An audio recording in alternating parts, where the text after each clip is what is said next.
Qu'est-ce que vous dites de Chenin? Comme ça, je sais. Ben, je critique toutes les positions.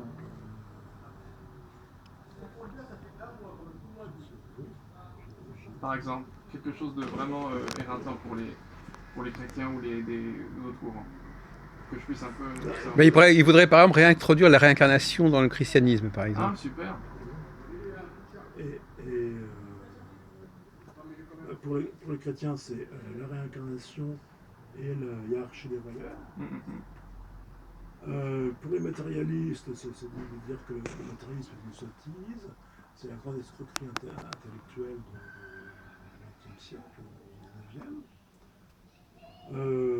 Pour les hindouistes, les bouddhistes, c'est de dire aussi qu'ils ne sont pas cohérents sur Après, vous avez déjà vécu personnellement des expériences de réincarnation? C'est-à-dire, vous vous rappelez de vos vies Oui, j'ai C'est ça qui est intéressant. des lumières là-dessus, mais j'ai pas envie d'en parler. Ah d'accord, non, parce que vous en parlez ou pas, c'est faut quand même que vous ayez une expérience. Une expérience Parce qu'il y a plein de gens qui y croient et qui aimeraient sentir le sujet, mais malheureusement, ils l'ont pas touché. J'ai une expérience personnelle de la question, super. Mais ça ne m'intéresse pas d'en parler. Moi, j'ai fait une démarche philosophique et je...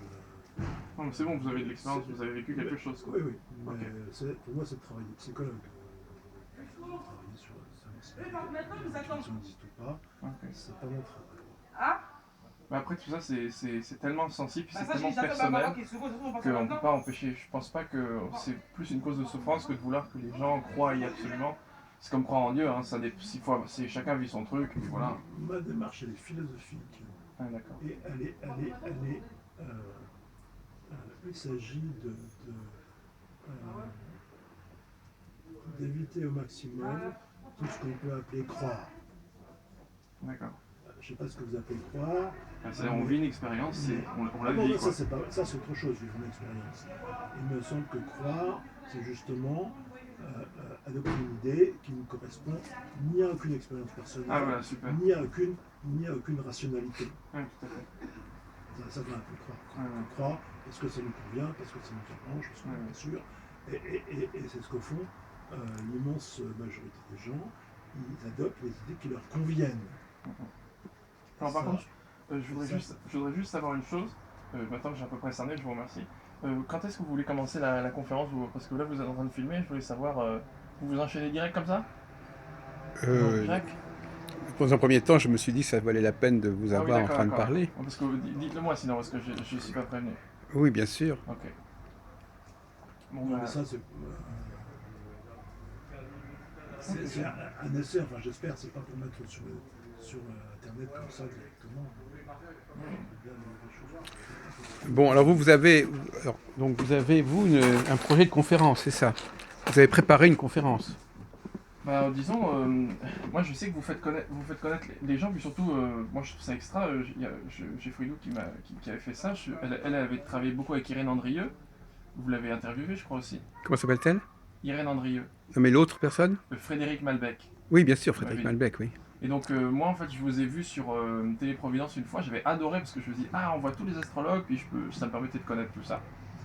Et j'aurais pu. Moi, dans ma région, je trouvais ça génial de passer sur YouTube tout ça. Voilà. Moi, j'ai envie de faire vraiment.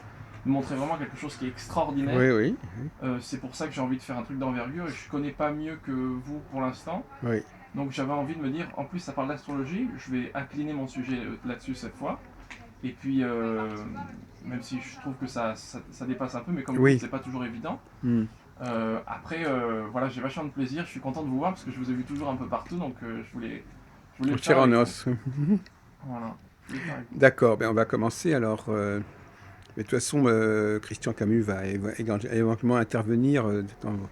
Réagir. Alors, vous voulez monologuer ou vous voulez pas qu'on vous interrompe en fait? Franchement, vous pouvez poser des questions parce que c'est tout à fait légitime. Et si vous n'avez si vous avez un peu de curiosité ou je sais pas, moi je peux y répondre parce que j'ai de l'expérience sur un sujet. Si je fais un monologue, il n'y a pas de réaction. Si vous en posez, c'est parfait. Honnêtement, ça me gêne pas.